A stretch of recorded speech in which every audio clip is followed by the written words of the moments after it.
Hi everybody, welcome back to my LinkedIn Lives. I'm Jasmine Navarro, certified wellbeing expert, working with educational institutions and companies, helping them support their family wellbeing challenges. As you know, every week I interview different experts who make a difference. And today I'm super excited to be interviewing Amanda. Hi, Amanda. Hi, Jasmine.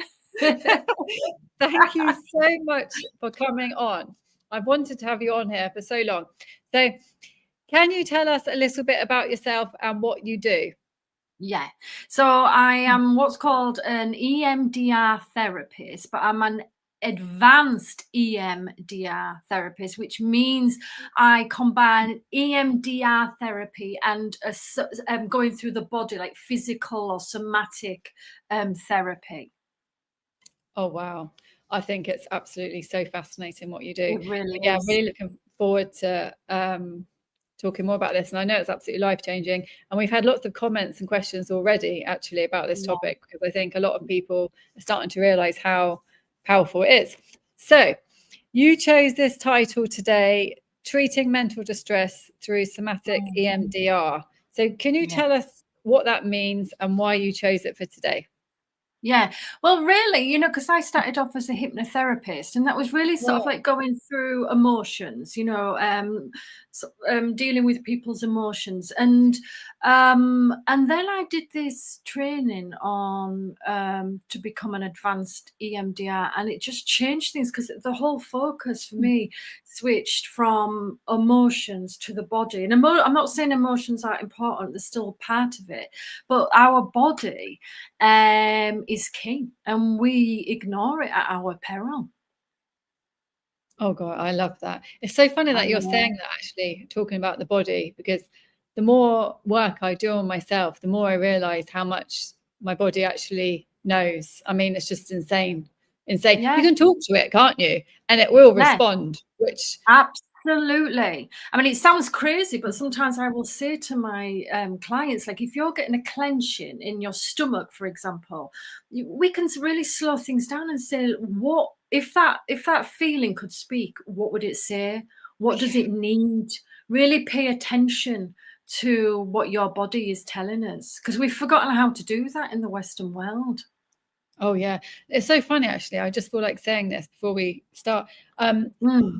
I was thinking about this memory. It was years ago. Yeah, I broke my nose, right? Years and years ago. And I don't know, I had a dream about it. It was really weird. And then in the morning, I thought about it, and I was thinking, why did I think? And it was so weird that immediately when I thought about it, I felt the feeling of when I broke my nose Yeah. at that age.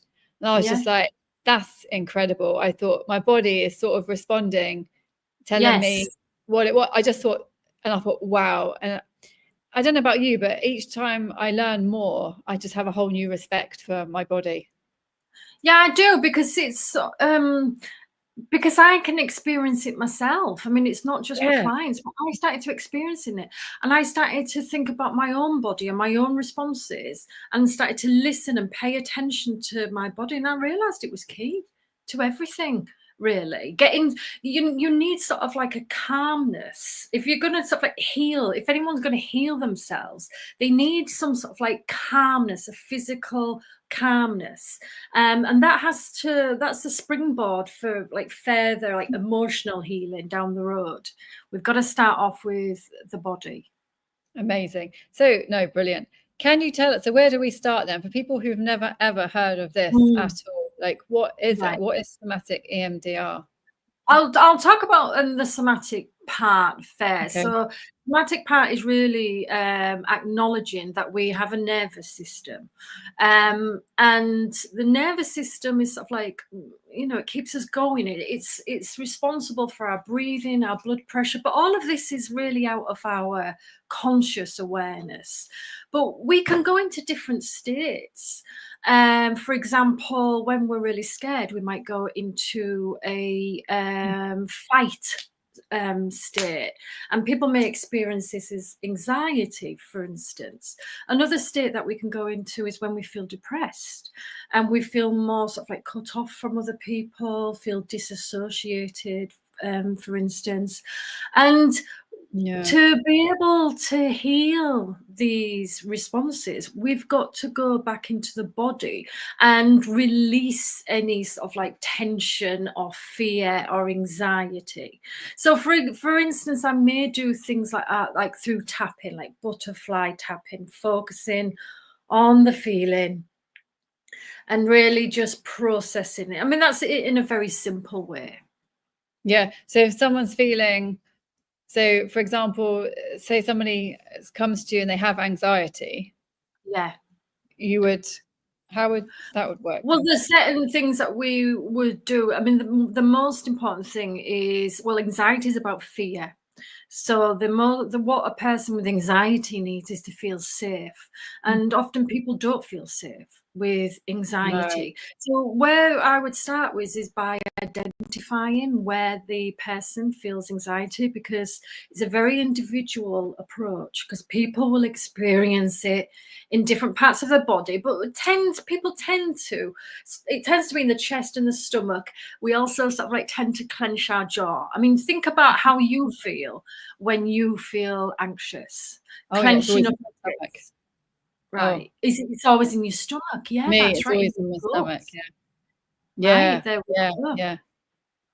And from that, it starts with paying attention. And then and then we continue, and it's attention with no judgment, because oftentimes we can judge ourselves for Oh, feeling totally. anxious or depressed. And then I would take a client through sort of like certain steps of relaxing the nervous system. It's all about the somatics. It's all about. Yes. Yes, it's about our nervous system, because we're, at the end of the day, we're actually animals. We're still animals. We still have a nervous system and a brain. And if we're triggered, our whole rational sort of like thinking, logical thinking, it goes out the window, and we are reacting physically with our nervous system. Wow. So forget about being able to think your way out of a problem or anxiety. It's not always going to happen that way. No, absolutely, absolutely. There's so many things I want to ask you.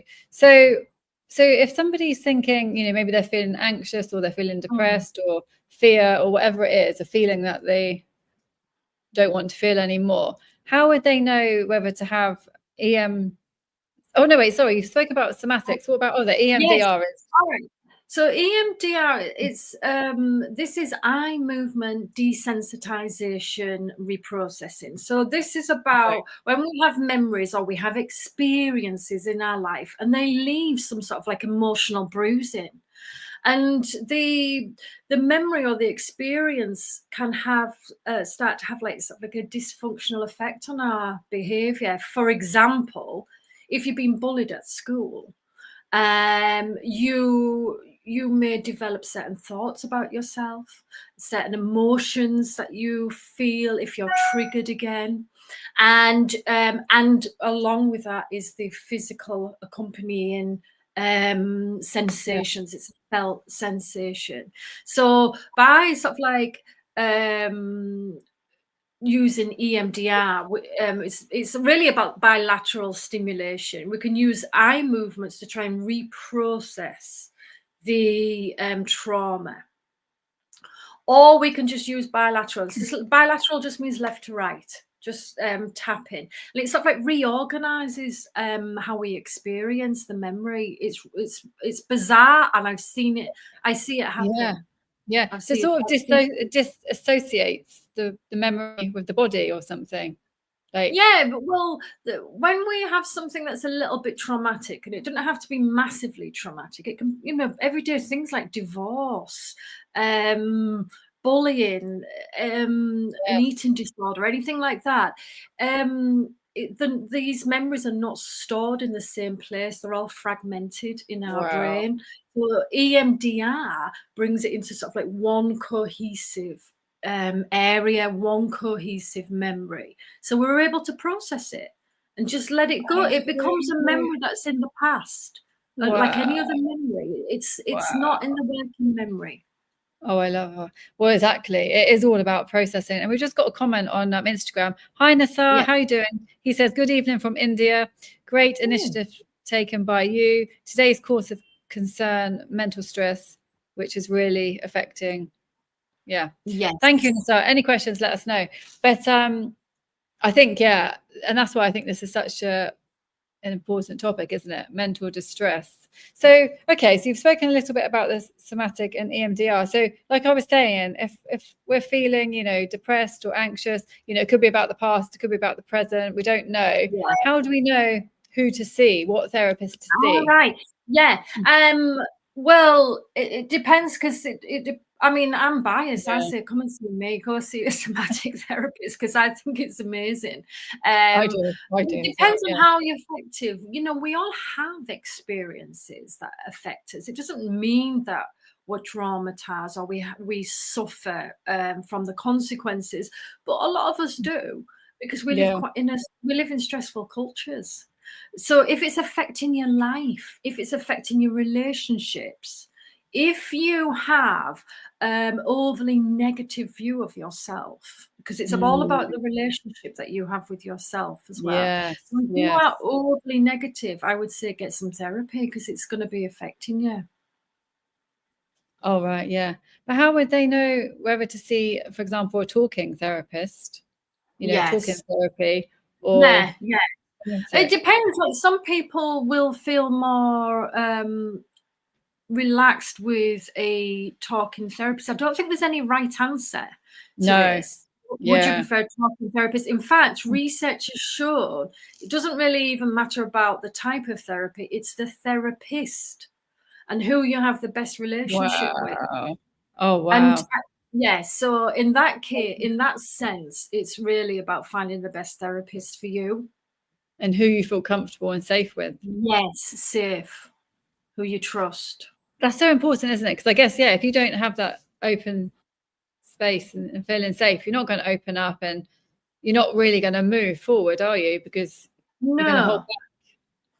And some things with trauma as well, what people with trauma often find that repeating the experiences or going over stuff again and again from the past isn't actually healing. So they may have some cognitive understanding, so they know what's happened to them, they know why they behave like they do, but they'll find that it doesn't change their behavior.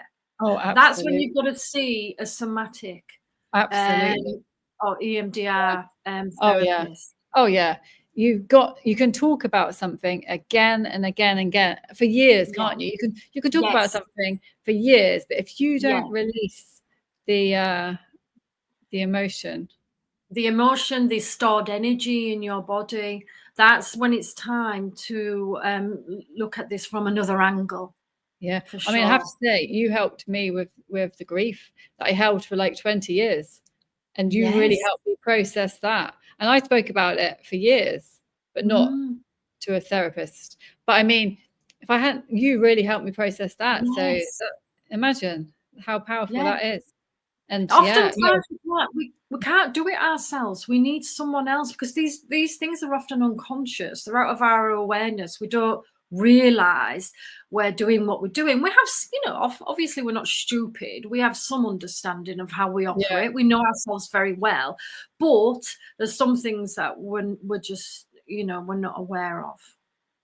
Exactly. I've got another question on Instagram from Sarah. Hi, Sarah. How are you doing? She says, what first drew you personally to work in this area of somatics? I think, most people you'll find they'll have some something that drives them. And I remember reading something the other day, and the lead therapist was training loads of people, other therapists, and she said, put your hand up if you've had a secure attachment. And one person put the hand up. Everyone, all the other therapists, I don't know, but it was a whole group, right? So therapists are drawn to this for a reason because they've experienced some things in the past themselves. Yeah, that's true. So can you have you got any like stories? I know you can't mention names and things like that where this has helped somebody. Yeah, definitely. So, for example, I worked with a client who had a really bad anxiety, and it got, this was affecting her daily life. And she had all sort of like the accompanying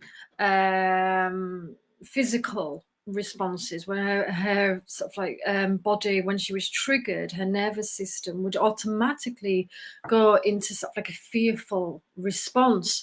And it's like, for example, Yeah. um it's something connected, it's something that happened when she was a kid, bullying, and she carried Right. that with her as an adult. So when her manager asked her to do something or wanted to have a chat with her, she's almost sort of like freezing and being scared because it took her back to, It was it was like the triggered her. emotion. Yes, the emotional connection between the two situations of sort of like of they were very similar. So the brain's going, oh, I recognize this emotion. It's like when I was younger, I felt really threatened. So I'm going to start triggering my fear Wow. response. I'm going to trigger your fear response in you if that's okay. And so it was interfering with her adult life. And it wasn't until we went into that and recognized that, and then did some work on her and her body to calm her nervous system. And she was able to preempt it almost. So she knew what her triggers were after that. So her triggers stopped sort of like controlling her. She Wow. she sort of like came to a state where she could recognize, all right, this might be a bit triggering for me.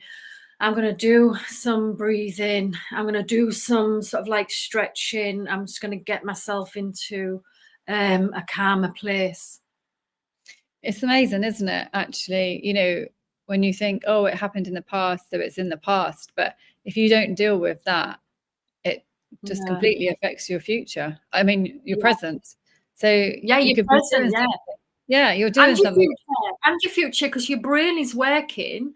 Our Oh, brain works in patterns. So yeah. our brain is going, oh, what's going to happen in the future? And it's planning ahead. This is where we need the help of somebody else, because we often don't realize that our brain No, is no, working like this. no. So if you have anxiety, what do you worry about? The future. Absolutely. It's Oh, yeah. the I mean, problem is, yeah, go on, sorry. oh, no, no, sorry. No, I was just going to say, when anyone has a problem or anything, I always say, the only way you're going to get through this is if you have therapy, because it's something that's going Mm, on deep down, which I talking know. about it, you just never guess. You can't release the emotion, can you? Or the block or the trigger. You have to do the No. deep inner work, whatever the problem is. Like Yeah. if you've got a problem in your relationship, I think it's a problem that sort of won't go away, keeps turning up. You Yes. keep making the same, like a pattern, like you Yeah, said. it's definitely a pattern. It's Yeah, yeah, habitual sort of like responses, because your yes, nervous system yes, is yes, responding. And then when your yes. nervous system responds, your brain sort of like kicks into the same response. Oh, you've got to feel stupid again, just like I did when I was a child. Yeah, no, but it's funny because a lot of people still don't want to take the therapy route. Like I know people, and I'm always saying, therapy, it's the only way, it's the only way. And I think Yeah. it's because it is kind of invisible in one way, isn't it? You can't really Mm, see what you're doing, what you're yeah. getting from it, but it is so profound and it changes everything. But I mean, Yeah. people want But it do you know now. what, though? For other people as well. Do you know what I've noticed? And this is a big thing for people who've experienced trauma. And when I say trauma, I mean small t trauma as well. So Yeah, things like a bereavement, sort of like an acrimonious divorce between your parents, being rejected when you're at school, anything like this. yeah, Um, what was I going to say? yeah. Forgotten. Even for small traumas, even for I small know what I traumas. was going to say. You know what we do? We dismiss it. We're very dismissive of our earlier lives or the impact. And we go, oh, yeah, well, yeah, my mum and dad shouted at me all the time, or my dad often used to hit me with a belt, but it never did me any harm. And Yeah. they actually don't have much. Yeah. What people have in common is that they don't have much compassion for themselves, Yeah. and this And is why do part we of the do that? problem. Why do you think we do that? Connected to that, the low self-belief that comes in tandem with what we sort of Uh, like, what our brain thinks it's learnt about ourselves, like we're not good enough, we're oh not yeah, lovable. all these things. I think Yeah, even people dismiss, yeah, what's happened to them in the past and even the present. yeah, Like, I know absolutely. somebody not so long ago um, lost one of their parents, right? And then like, they messaged and they're like, "Oh, I'm absolutely fine. I'm absolutely fine." And I thought I was almost not offended, but I just thought, Mm, "How can you say that? How can you say mm, that? It's mm, been not even 2 weeks." I thought, "You can't be. You can't be." mm. I could hear it in the voice, but Yeah, and I thought, and now because I guess maybe like you as well. Now you've done this work, mm, and of course it never ends. But I mean, when you're in this work, you see things so differently, don't you? Like from a psychological yeah. point of view. So I was like, I wonder why that person is saying that, and I thought, wow, they're really Oh, dismissing their own feelings, you know? absolutely. Yeah, Yeah. But one of the biggest sort of like behavioural things that we'll do is avoidance. It's one of the oh, biggest thing. If we don't want to deal with it, if we do not want to deal with something, we will avoid it as much as we can because it's too painful. It's often too painful for us. You know, we often like with clients that you have to go really slowly. People have to go at their own pace. yes, yes. But it's never normally as bad as you think, is it? It's funny. We always think it's going to be worse. No. Yeah, and like it's always what we're preempting, like you said before. But I forgot what I was going to say now. But but something. Oh, that's annoying. But yeah, I just. Oh no, that was it. The short term. Yeah, we avoid it because we think it's painful. But Yeah. actually, by avoiding it, we're actually causing ourselves more pain in the long run. So again, it's like we want the short term gain. What Yes. is it? Short term pain, long term gain. But Yes, we don't absolutely. We're want. not doing our future self any favors, to be fair, No. if we Yeah. ignore them. Because avoidance is a coping strategy, right? It helps us maybe get through the days, but it's not going to solve anything for us. You know, No.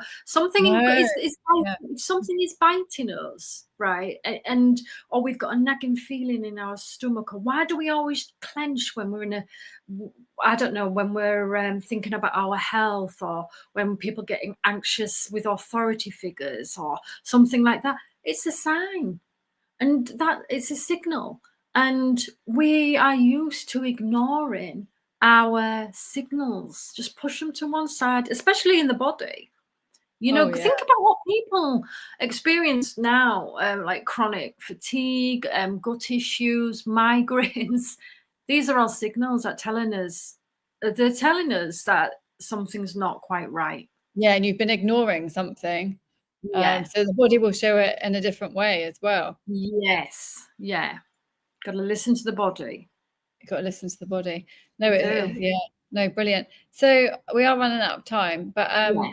so what would you say to, if anybody's watching and they're not sure what to do, like what would Yeah. be, and maybe they can't afford therapy as well, Yeah. um, Definitely. Slow what would you down. first Slow step? down. Slow down. Mindful. Try and be mindful about things. Give yourself and sort of like, don't be too hard on yourself. We're all doing the best that we can. Move. If Oh yeah, I love you are depressed, you may need gentle movements, right? But move the body. Sort of like we need to sort of like get rid of any excess cortisol that's released when we feel stressed. And if you feel anxious, again, move. Do whatever is good for you. yeah, don't just stay stuck with your thoughts. No, no. It can be We hard all though, do can't it? it. Yeah, we all do Yeah, it. we all do it, and Yeah. we're always going to do it, but we need to sort of like if we have that self-awareness, we can go, oh, I'm doing that thing again. I need to go do a bit of yoga, or I need to read a bit or do some art, whatever takes you out of your mind, your brain. Yeah, and connect with your body again, basically. Yes, yes. No, brilliant. No, thanks, Amanda. No, thank you so much for coming on. It's been absolutely amazing. Thank you. Got another. Okay, people are still joining on Instagram. But Yeah. is there anything else you want to say before we go? Yeah, we're all sort of like trying to make sense of this life. We're all doing the best. So treat yourself like you would other people, because we tend to be kinder to other people than we do ourselves. I love that. I love that. That's such a profound message. And how can people find you? I'm on Instagram. I'm also I've got a website, EMDR trauma therapy in London. But I suppose Instagram's sort of like one of the quickest ways. Can you put all of those links on the original post so people can just click? Yeah, will do. Amazing. Thank you so much, Amanda. Thank you, everybody, for joining. If you have any comments or questions about today's topic, please message Amanda directly or leave a question or comment on the post, and we will get back to you. But thank you so much, Amanda. It's an absolute pleasure. Thank you. It's been lovely. And see you very soon. See you soon, Jasmine. Take care. See you soon. And see everybody else next week.